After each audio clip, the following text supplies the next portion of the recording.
오늘은 오후의 남자 김단태입니다. 네, 설 연휴고 뭐고 도대체 컴퓨터 앞에만 앉아 있었던 것 같은데 오늘은 조금 안 좋은 얘기를 드려야 될 것 같아요. 이 딥시크 사태, 그러니까 블랙 먼데이로 시작된 대폭락의 공포가 어느 정도 지지받는 순간을 오늘이 되기를 간절히 바랬거든요. 왜냐하면 빅테크들이 실적 발표를 하면서 그들의 톤을 들어봤을 때 그들의 톤이 괜찮으면 엔비디아나 AI 인프라 종목이 한정된 거긴 하지만 이제 공포적인 분위기가 어느 정도 가라앉을 수 있을 거라고 생각했는데 결론만 얘기했을 때는 그렇지 않을 것 같습니다. 그래서 이 딥시크로 인한 사태가 역시나 좀 장기화되겠다라는 생각을 오히려 좀 하게 만들었던 오늘이었고요. 스푸트니크 모먼트가 올 줄 알았는데 스푸트니크는 없을 수도 있겠다라는 생각으로 좀 생각이 바뀌어서 오늘 영상을 좀 만들어 봤습니다. 자, 스푸트니크 모먼트가 일단 뭐냐? 이거죠. 이 소련이 먼저 만든 인공위성인데 소련이 우주 개발에서 미국보다 더 앞서 나간다라는 걸 보여주면서 미국이 오히려 자극받고 미국이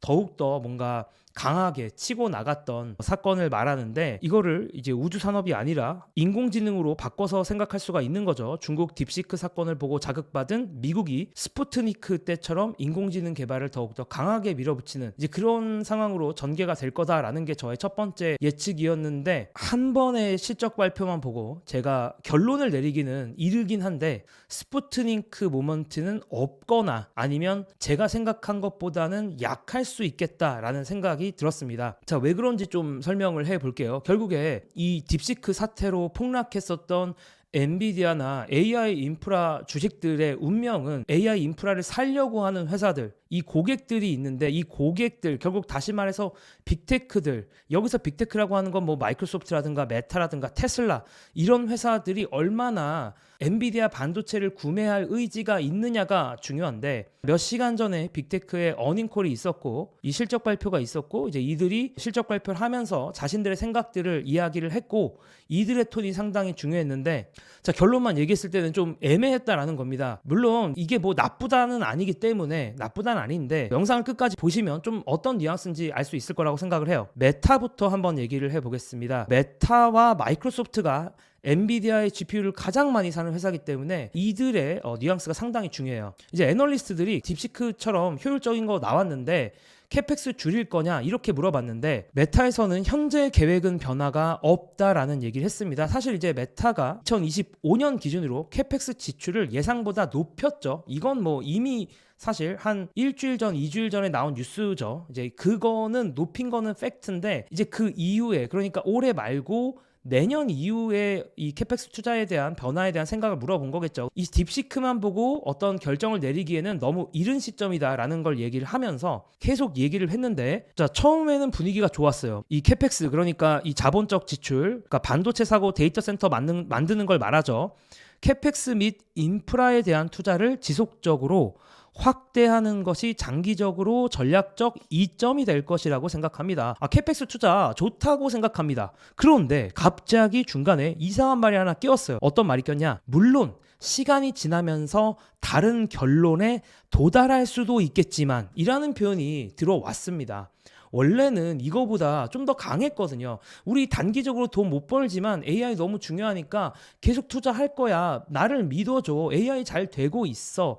이런 얘기가 있는데 갑자기 이게 말에 사족이 하나 낀 거죠. 시간이 지나면서 다른 결론에 도달할 수도 있겠다라는 갑자기 여지를 주지 않았나라는 생각을 저는 좀 받았고요. 엔비디아 GPU의 또 하나의 가장 큰 고객이죠. 바로 마이크로소프트가 뭐라고 얘기를 했냐? 캐펙스 투자에 대해서 3분기, 4분기 캐펙스 투자는 2분기와 비슷할 것이라고 얘기를 했어요. 참고로 2분기가 마이크로소프트 입장에서의 이번 그러니까 실적 발표했던 분기고, 그러니까 이게 3분기, 4분기가 다음 분기, 다다음 분기라고 보시면 됩니다. 그래서 캐펙스 투자를 물론 마이크로소프트가 또 블로그에서 캐펙스 투자를 높일 거라고 얘기하긴 했지만 약간 좀 톤 다운된 느낌이 저한테는 좀 느껴졌고요. 실적 발표에서 사티아 나델라가 마이크로소프트의 CEO인데 뭐라고 얘기를 했냐면 AI에서 중요한 점은 이를 운영하는 비용이 지나치게 높아지면 수요를 창출할 수 없다는 것입니다. 물론 이제 이거는 해석의 여지가 다양한 것 같아요. 그러니까 비용이 최근에 뭐 딥시크로 인해져서 낮아졌으니까 더 좋은 거야 라고 해석할 수도 있기는 한데 이거를 그냥 비용에 대한 우려도 어느 정도 담겨져 있는 느낌도 있는 거죠.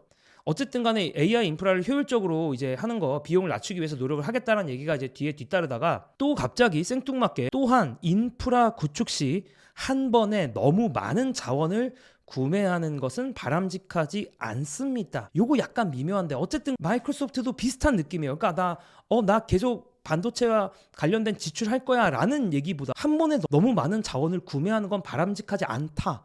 뭔가 약한 모습, 아주 조금이지만 약한 모습을 보이는 거죠. 또 어떤 얘기도 사티아 나델라가 했냐면 AI 인프라뿐만 아니라 상업용 클라우드의 확장에도 초점을 맞추고 있습니다. AI 인프라만 하는 게 아니라 다른 것도 하겠대. 약간 이런 뉘앙스들이 좀 애매하다고 제가 느끼게 만드는 것 같고요. 뭐 이제는 GPU와 CPU에 대한 투자가 증가할 것입니다. 이거 뭐 원래 증가하기는 했는데 어쨌든 또 뭐 CPU가 이렇게 나와 있고 이런 것들이 그냥 GPU만 투자가 증가하는 게 아니라 CPU도 꼈다. 이런 것들이 약간 뭐랄까요? AI 인프라에만 투자하지 않겠다라는 그런 뉘앙스로 저한테는 좀 느껴졌습니다. 자, 그럼 또 하나의 엔비디아의 가장 큰 고객이라고 할 수 있는 테슬라는 뭐라고 얘기를 했냐? 2025년 연간 기준으로 자본 지출이 전년 대비 유지될 것으로 예상하고 있습니다라고 얘기를 한 거예요. 거의 어떻게 보면 가장 보수적 아닙니까? 24년 대비 2025년에 엄청나게 늘린다라고 하고 있었는데 테슬라만 캐펙스를 별로 늘리지 않겠다라는 톤을 얘기를 한 거죠. 자, 그래서 제가 물론 이게 내피셜이고 이들이 말한 것 중에 진짜 뭐랄까요?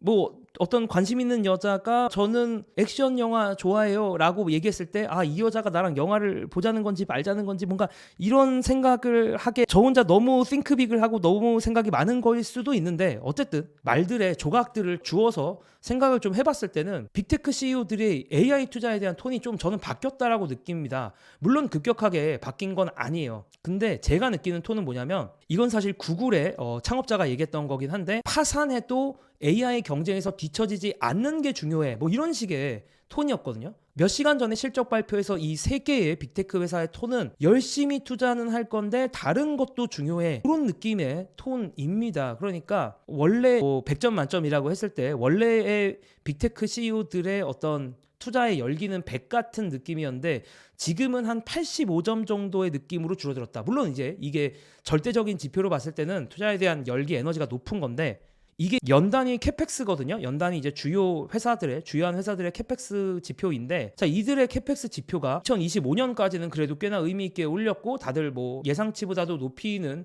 모습들을 보여줬지만 2026년에는 과연 좀 얼만큼 높일까라는 점에 대해서 그리고 더군다나 기저효과까지도 있기 때문에 퍼센테이지로만 봤을 때는 아쉬운 모습이 많을 수도 있겠다라는 생각을 저로 하여금 하게 만들었고요. 물론 방어용 멘트를 좀 하자면 물론 빅테크들이 AI에 대한 투자의 의지가 꺾인 거 절대 아닙니다. 톤이 약해졌다는 거지. 그리고 실적 발표를 안 한 회사들도 있기 때문에 아마존이나 구글도 얘기를 들어볼 필요가 있겠습니다. 그리고 다음 분기도 봐야겠지만 어쨌든 간에 저는 좀 톤 다운된 건 팩트다라고 얘기를 하고 싶습니다. 자, 그래서 그런 애매한 톤을 반영해서 물론 이게 지금 시장이 시작된 건 아니지만 엔비디아 주가가 마이너스 0.61% 하락을 하고 있어요. 그러니까 어제 그 수출 규제가 좀 더 강화될 거라는 것 때문에 4% 하락했는데 여기서 빅테크들의 실적 발표를 듣고서도 엔비디아의 주식을 사려고 하지는 않았다라는 거죠. 그래서 주가 되돌림이 실패한 모습을 보여줬고 이게 좀 더 장기화될 수도 있겠다. 요 정도 선에서 그냥 물론 뭐 변동성 또 위아래로 왔다 갔다 하겠지만 갑자기 예전에 그런 올타임 하이 근처까지는 가기에는 시간이 걸리겠다라는 생각을 하게 만드는 그런 모습이었고요. 그 외에도 딥시크 관련된 코멘트들이 재밌어가지고 빅테크들의 코멘트를 조금 모아봤는데 마이크로소프트에서는 이제 어떤 얘기를 했느냐, 딥시크와 관련된 질문들이 들어왔을 때 소프트웨어의 최적화만으로 특정 주기마다 성능이 10배 좋아지는 것은 자연스러운 현상이고 당연히 여기에 딥시크가 이뤄낸 혁신도 포함이 된다. 마찬가지로 토큰 가격이 하락하고 추론 컴퓨팅 비용이 낮아지면 사람들은 AI를 더 많이 활용할 거니까 더 많은 어플리케이션이 개발이 될 거다라는 식으로 야 이거 뭐 당연한 거고 원래 기술 개발 사이클에서 되게 당연한 현상이야. 그냥 사람들이 이제 비용 저렴해졌으니까 더 많이 쓰겠지. 뭐 이런 내용들이었고요. 메타 같은 경우는 딥시크에 대해서 뭐라고 얘기를 했냐면 자, 그들은 그들만의 새로운 시도가 있고 우리는 이것을 분석하는 중이다라고 하면서 저희 시스템에 적용할 수 있는 부분도 있을 것이다 라고 했고 또 아까 마이크로소프트가 한 얘기랑 비슷한 얘기인데요. AI 기술이 발전할 때마다 중국 기업이건 아니건 새로운 혁신이 나올 때마다 업계 전체가 학습하고 발전시켜 나가는 것이 원래 일반적인 흐름이었다라는 얘기입니다. 그리고 딥시크가 캐펙스의 방향성에 어떤 영향을 줄지를 얘기하는 것은 아직 이르고 컴퓨팅 리소스가 줄어든다는 것은 아니다. 추론 과정에서 컴퓨팅을 활용하는 것이 높은지 컴퓨팅 더 많이 계산하면 높은 지능을 제공할 수 있다는 점들은 발견됐다. 뭐 이런 얘기가 있었고, 그래서 뭐 결론만 얘기했을 때 이 딥시크 현상은 그냥 자연스러운 현상이다. 오히려 막 스푸트니크 모먼트처럼 야, 얘 중국이 따라오니까 우리 더 열심히 할 거야. 우리 뭔가 우리가 원래 너희들이 예상했던 것보다 우리 더 AI와 관련돼서 투자 더 열심히 할 거야 라는 그런 분위기는 아니었다라는 거죠. 오히려 딥시크에 대해서 야, 원래 있었던 일인데 맨날 어떤 회사가 새로운 기술 발표하는 거 흔한 일인데 왜들 그래, 왜들 그리 호들갑이야, 뭐 약간 이런 느낌이죠. 자, 메타 실적 발표 보면 실적이 잘 나왔어요. 매출도 전년 대비 21%나, 이 큰 회사가 매출도 21% 증가했지, 영업이익률도 48%가 나왔는데 이게 또 전년 동기 대비해서 더 상승했습니다. 자, 그래서 메타가 실적이 잘 나오다 보니까 메타 같은 경우는 주가가 2.78% 현재 상승하는 중이고요. 물론 본장이 시작하진 않았으니까 또 그때까지 두고 봐야겠죠. 자, 그리고 테슬라 실적 발표를 또 말씀을 드려보다 보면 테슬라 같은 경우 사실 실적이 잘 안 나왔어요. 요즘에 테슬라 투자하는 사람들이 테슬라의 단기적인 실적보다는 테슬라의 미래를 보면서 투자하는 거 아닙니까? 투자자 입장에서 좀 알바노인 거 아닌가, 알바 없는 거 아닌가, 뭐 이런 생각을 좀 했고, 시장의 관심이 아무래도 좀 자율주행이다 보니까 연내에도 이제 몇 개 정도 도시에서 자율주행을 시작한다, 뭐 이런 얘기가 있었고, 또 다른 회사에게 FSD를 판매하기 위해서 논의도 하고 있다라고 하면서 또 옵티머스도 공장을 배치할 예정이다라고 하면서, 머스크 형 원래 이제 또 약간의 과장이 있긴 하지만 이 옵티머스, 그러니까 테슬라에서 만드는 로봇이 10조 달러의 매출에 잠재력이 있다, 이런 얘기를 하고 있습니다. 왜냐하면 결국에 휴먼 파퓰레이션을 대처할 거니까. 휴먼 파퓰레이션이 80억 명인데 여기서 몇 퍼센트만 대체해도 이 옵티머스의 이 TAM 전체 도달 가능한 시장이 얼마나 크냐라는 거죠. 그래서 뭐 그런 얘기를 일론 머스크가 좀 하긴 했습니다. 10조 달러 이렇게 좀 세게 또 불렀고. 그래서 뭔가 테슬라는 당장 실적이기보다는 뭐 옵티머스도 이제 공장 배치를 이제 올해 좀 한다라고 하니까 미래에 대한 이야기들이 좀 긍정적으로 받아들여지면서 아직 본장 시작을 안 했지만 테슬라 4% 상승하는 중입니다. 자, 마이크로소프트 같은 경우는 사실은 실적이 조금 미묘하게 나왔어요. 그러니까 이번 분기 실적은 뭐 대체적으로 그렇게 나쁘게 나오지 않았는데 약간 수익성 관련돼서 캐시플로우 관련돼서 좀 나쁘게 나오고, 그리고 클라우드 관련돼서도 살짝 좀 아쉽게 나왔고, 뭐 이런 것들에다가 또 가이던스라고 하죠. 그러니까 다음 분기에 우리가 어떨 거야 라는 부분이 있는데, 이런 가이던스까지 전체적으로 나쁘게 나오면서 마이크로소프트는 현재 4% 하락하고 있습니다. 자, 그래서 저는 개인적으로는 물론 뭐 처음 영상, 제가 딥시크 관련된 처음 영상 올릴 때부터 이 딥시크 사태가 단기적으로는 계속 악재로 될 거다라고 말씀을 드렸었는데, 그런 단기적인 악재를 되돌릴 수 있을 만했던,